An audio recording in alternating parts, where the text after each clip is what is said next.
2ஆம் தேதியே இந்த மாதிரி பத்திரிகை நண்பர்கள் எல்லாம் இருப்பாங்க அப்படிங்கிற ஒரு ஐடியாவில் தான் நான் போனேன். ஆனால் அது ஒரு அணி சார்பாக நடக்கும் அப்படிங்கிறது வந்து அங்கே போனதுக்கப்புறம் நான் புரிஞ்சுக்கிட்டேன். அன்னைக்கு கூட நான் ஆரம்பிக்கும் போது சொன்னது என்னன்னா, இது நடிகர்களில் யார் செய்யுங்க, யார் பதவிக்கு வர போகிறாங்க அப்படிங்கிற தேர்தலாம் தயவு செய்து நினைக்காம, நடிகர்கள் எல்லாம் சேர்ந்து நாடக நடிகர்கள் இல்லை நடிவடைந்தவங்க அவங்களுக்கெல்லாம் வந்து உதவி பண்ணுறதுக்காக இந்த தேர்தல் அப்படின்னு தயவு செய்து அப்படி நினச்சிக்கோங்க அப்படிங்கிறத நான் ஆரம்பத்திலேயே சொல்கிறேன். இந்த உரலுக்கு ஒரு பக்கம் இடி, மக்களுக்கு 2 பக்கம் இடிங்கிறதால இப்போ நான் வந்து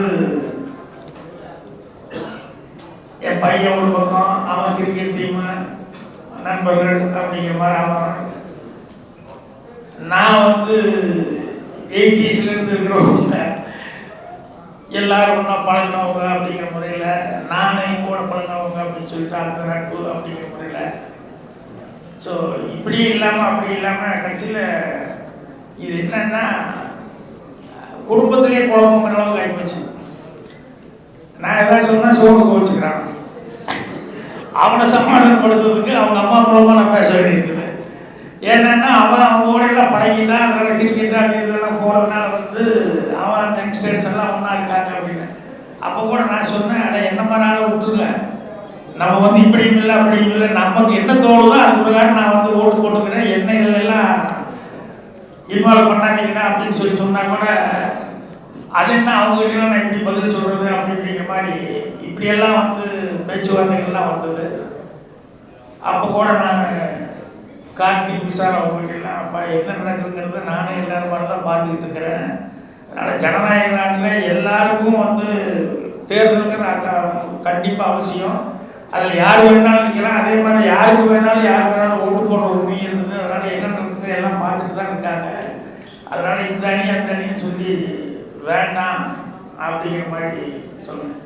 அன்னைக்கும் ஆக்சுவலாக காலையில் அந்த ஸ்டேஜுக்குள்ளே பார்த்தீங்கன்னா நான் உள்ளே நுழையும் போது என்கிட்ட ஒரு வீக்லி மேக்ஸின் ஒன்று என்ட்ரியாக கொடுத்தாங்க. அதில் பார்த்தா அதில் ஹெட்லைனே என்ன போட்டிருக்குன்னா, வீதிக்கு வந்த நடிகர்கள் அப்படின்னு சொல்லி போட்டு இப்படி ரொம்ப சண்டை போட்டுக்கிட்டு வீதிக்கு வந்துட்டாங்க அப்படிங்கிற மாதிரி ஹெட்லைனே அதில் வந்து அட்டைப்படமே அப்படி போட்டுருந்தது. ஸோ இதை காமிச்சு இது வேணுமா நமக்கு அப்படின்னு சொல்லி பேசணும் அப்படின்னு நினச்சிக்கிட்டு இருந்தேன். நாங்கள் பூரா வந்து இப்படி பாதி பத்திரிகையாளர் பாதி வந்து ஜென்ரலான ஆட்கள் அப்படின்னு சொன்னோம்னா அது பேசலாம். அது ஒரு அணியாக திரண்டு இருக்கும்போது அங்கே வந்து நம்ம ஏதாவது பேசணும்னா அது வேற மாதிரி கூச்சல் குழப்பங்கள் இதெல்லாம் வர்ற மாதிரி ஒரு சூழ்நிலை வந்துடும் அப்படிங்கிறத புரிஞ்சுக்கிட்டதுனால என்னால் எதுவும் பேச முடியல. இப்போ கூட ராஜி அவங்கெல்லாம் நேற்று வந்து பேசும்போது நாங்கள் வந்து பேச்சுவார்த்தைக்கு தயாராக தான் இருக்கிறோம், அதனால் வந்து வரலன்னு சொல்கிறாங்க. இப்போ கூட யாராவது ஒருத்தர் இருந்து பேசுனாங்கன்னா நாங்கள் வந்து ஆரம்பத்துலேருந்து இவங்க வந்து நேரடியாக பேசலை அப்படிங்கிறது தான் சொல்லிக்கிட்டு இருக்காங்க. ஸோ அதனால் இப்போ கூட வந்து என்னென்னா இன்னும் ஒன்றும் கெட்டு போகலை. கொஞ்சம் சிப்பு கொஞ்சம் உணர்ச்சி வசப்பட்டு பேசினாரு. குடும்ப ஒற்றுமை அவருக்கு என்ன இருக்கோ மனசுக்குள்ளே அதே தான் எல்லாத்துக்கும். வந்து சினிமாக்காரங்க வந்து 4 பேர் வந்து சிரிக்கிற அளவுக்கு ராஜியாக சொன்ன மாதிரி 4 பேர் ஸ்டேட்லேருந்து அம்பரீஷ் கேட்டார். இன்னும் ஹைதராபாத்லேருந்து நிறைய பேர் ஃபோன் பண்ணி எல்லாருமே என்னடா அப்படின்னு சொல்லி தமிழ் இண்டஸ்ட்ரி பற்றி கேட்குற அளவுக்கு ஒரு சூழலை வந்துருச்சுக்கும் போது அது ரொம்ப கஷ்டமாக தான் இருக்குது. அதனால் இன்னும் லேட்டானால் கூட பரவாயில்ல, இன்னும் கூட பெட்டர்றதுக்காக இப்போ பாருங்கள் என்கிட்ட வந்தோடனே சொன்னாங்க 10th அன்னைக்கு எல்லோரும் ஏதோ ஒரு கூட்டமைப்பு மாதிரி இருந்து பேச போகிறாங்க. புக்கிஷர்ஸ் கவுன்சில், டைரக்டர்ஸு, பெப்சி எல்லாருமே சேர்ந்து பேசலாம் அப்படிங்கிற ஒரு ஐடியாவில் இருக்காங்க அப்படின்னு சொல்லிட்டு. அதனால் நடந்தது முடிஞ்சதாக இருக்கட்டும். அதனால் நடக்கிறத வந்து இனிமேல் நம்மளுடைய ஒத்துமைக்கு 4 பேர் சிரிக்காத அளவுக்கு என்ன பண்ணணும் அப்படிங்கிறத அதை பார்த்துக்கிறதுங்கிறது தான் முறை. இப்போ எனக்கே கூட இப்போ நாளைக்கு டோஸ் உண்டு, ஏன்னா அன்றைக்கி அங்கே போனீங்க இன்றைக்கி நீங்கள் வந்து உட்காந்துருக்கீங்க அப்படின்னு சொல்லிட்டு அதுலேயும் டிவியில் வருது இதுலேயும் டிவியில் வருது அப்படின்னு சொல்லி கேட்பாங்க. இது இன்றைக்கி எனக்கு அனுபவம் இல்லை. ஏன்னா எம்ஜிஆர் அவர்கள் இருக்கும்போது புரட்சித் தலைவர் இருக்கிற காலத்திலேயே வந்து ஸ்டாலின் அவர்கள் வந்து ஒவ்வொரு வீடாக வந்து டொனேஷன் வேணும் அறிவாலயம் கட்டுறதுக்கு அப்படின்னு சொல்லி வந்துட்டு இருக்கும்போது என் வீட்டுக்கு முந்தின வீட்டுக்கு வந்துட்டு என் வீட்டை கிராஸ் பண்ணுறப்போ ஒரு செகண்ட் அப்படி நின்னாரு.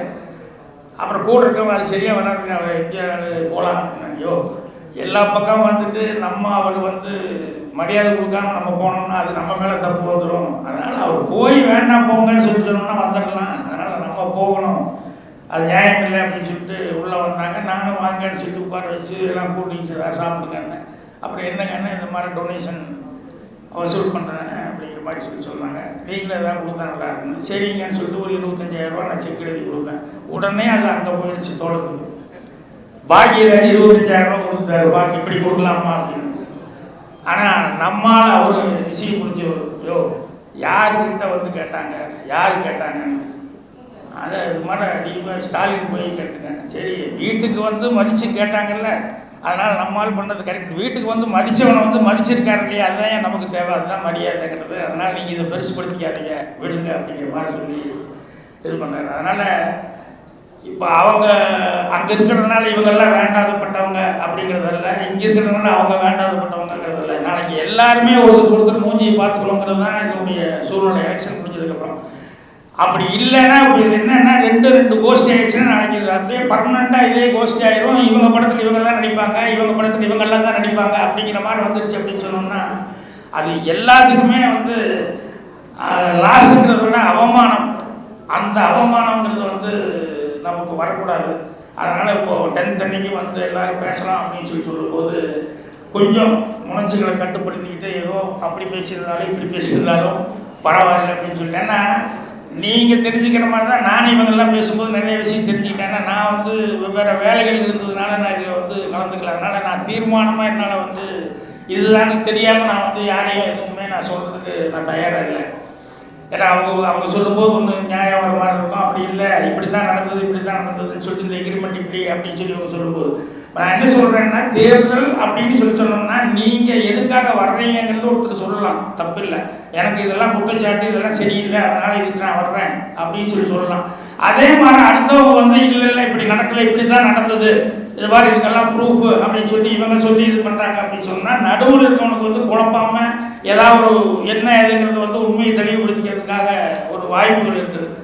அது இல்லாமல் வந்து வேறு பர்சனலாக ஒவ்வொருத்தரையும் அட்டாக் பண்ணி எல்லாம் பேசிகிட்டே போகிறது அப்படிங்கிறது வந்து நான் சொன்ன மாதிரி நாளைக்கு வந்து இவங்க தான் இந்த குரூப் எல்லாம் ஒரு சினிமாவில் இப்படியெல்லாம் இவங்க சேர்ந்து நடிப்பாங்க, இவங்கெல்லாம் ஒரு குரூப்பாக சேர்ந்து நடிப்பாங்க அப்படிங்கிற மாதிரி வந்துருச்சு அப்படின்னு சொன்னால் நமக்கு எல்லாத்துக்குமே அது ஒரு மிகப்பெரிய தலைமுடிவு. அது வந்துடக்கூடாது அப்படிங்கிறதுனால தான் நானும் ராதிகா எல்லாம் வந்து பேசும்போது இல்லை நான் வர்றேன், எனக்கு வந்து இந்த மாதிரி அந்த ஒரு குடும்பமாக இருக்கிறத வந்து அந்த ஒற்றுமை பங்கப்படக்கூடாது, அது வந்து நாளைக்கு எல்லோரும் சந்திச்சிருக்கலாம், இப்போவே எல்லோரும் பேசுகிற அளவுக்கு வந்துருச்சு, நாளைக்கு அதே மாதிரி அது தொடர்ச்சியாக வந்துடக்கூடாது அப்படிங்கிறதாங்க. என்கிட்ட ஸ்ரீமன் வந்தப்போ கூட நான் ஸ்ரீமன்கிட்ட சொன்னேன், அப்பா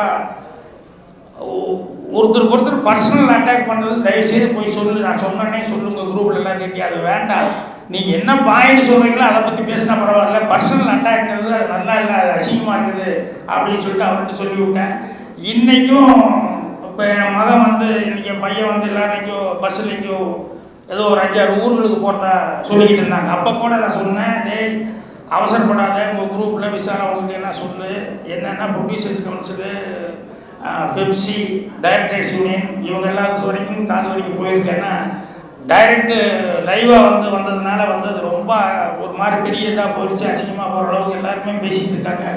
அதனால் நீங்கள் இதில் வேறு மறுபடியும் இப்போ அவசரப்பட்டு போக வேண்டாம், அவங்க எல்லாத்தையும் கலந்து ஆலோசிச்சுட்டு அதுக்கப்புறமா முடிவு பண்ண சொல்லுங்கள், சாயங்காலம் தான் போக போகிறீங்க, அதனால் இன்னும் உங்களுக்கு டைம் இருக்குது, அதனால் வந்து இது பண்ணுன்னா இல்லை நான் ஒருத்தன் அப்படின்னு அவன் முடித்தான், நீ ஒருத்தன் இல்லை, நீ அவங்ககிட்ட போய் சொல்லி இதுதான் மேட்ரு, நான் சொன்னேங்கிறத சொல்லு அப்படின்னு சொல்லிட்டு காலையில் கூட நான் வந்து இது மேலும் மேலும் வளரக்கூடாது அப்படிங்கிறதுக்காக தான் நான் வந்து மேக்ஸிமம் நினச்சிக்கிட்டு இருந்தேன். அதனால் இப்போ கூட வந்து ராதிகாவெல்லாம் வந்து பேசும்போது வந்து இது வந்து போட்டி இல்லை, நாங்கள் போட்டிக்கு பயந்துட்டோம் அப்படிங்கிறத விட இது வந்து நாளைக்கு ஒருத்தருக்கு எப்படி ஃபேஸ் பண்ணுறது, அதுக்கு ஒரு பிரிவினை வந்துட வேண்டாம், அப்படி வந்துட்டால் அது வந்து ரொம்ப இத்தனை நாளாக வந்து இது பண்ணிட்டு எத்தனை படம் ராதியா சிவகுமார் அவங்களோட நடிச்சிருப்பாங்க, மற்றவங்களோட நடிச்சிருப்பாங்க. இப்போ அவங்களெல்லாம் நாளைக்கு ஒருத்தர் ஃபேஸ் பண்ணுறதுங்கிறது வந்து ரொம்ப கஷ்டமாக இருக்கும். அதனால் அந்த மாதிரி ஒரு சூழ்நிலை இல்லாமல் 10ஆம் தேதி ஒரு சுமூகமான ஒரு 2 பேருக்குள்ள ஒரு அண்டர்ஸ்டாண்டிங் வந்தால் ரொம்ப நல்லா இருக்கும். அதை நினச்சி தான் நான் வந்தது. அதனால் கொஞ்சம் 2 பக்கமும் ஏதாவது நடந்திருந்தால் கூட பத்திரிக்கையாளர்களுக்கும் ஒரு பங்கு இருக்குது இதில். என்னென்னா நீங்களும் இந்த குடும்பத்தில் ஒரு அங்கம், தமிழ் குடும்பம் அப்படிங்கிறதுல நீங்களும் தமிழ் சினிமா குடும்பத்தில் இருக்கிறீங்க அப்படிங்கிறதுனால நீங்களும் கூட வந்து இது தயவுசெய்து இது 2மே ஒன்றா சேர்றதுக்கான வாய்ப்புகள் என்ன, இல்லை சுமூகமாக எப்படி இது நடக்கும் அப்படிங்கிறதுக்கான முறையில் நீங்களும் கூட உங்களால் முடிஞ்சது செய்யணும் அப்படின்னு சொல்லி கேட்டுக்கிறேன். எனக்கு இந்த தேர்தலை பொறுத்த வரைக்கும் முதல்ல சொன்ன மாதிரி குடும்பம் வந்து பிரியாமல் தேர்தல் நடக்காமல் தான் பரவாயில்ல. அதாவது அவங்களுக்குள்ள அண்டர்ஸ்டாண்டிங் பண்ணிட்டால் அப்படியே வர வேண்டி வந்துருச்சுன்னா கூட அவங்கவுங்க பாயிண்ட்டுகளை அவங்கவுங்க சொல்லிட்டு நாகரிகமான முறையில் வந்து ஜனங்க என்ன ஓட்டு போடுறாங்க, நம்ம நடிகர்கள் அந்த 3000 சில பேர் இருக்காங்க, அவங்க எப்படி ஓட்டு போடுறாங்களோ அதை ஏற்றுக்கிட்டு போகலாம்.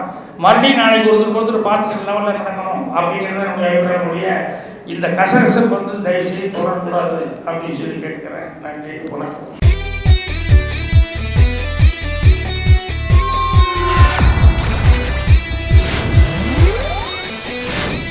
Cine Ulagam, Anytime Cinema, www.cineulagam.com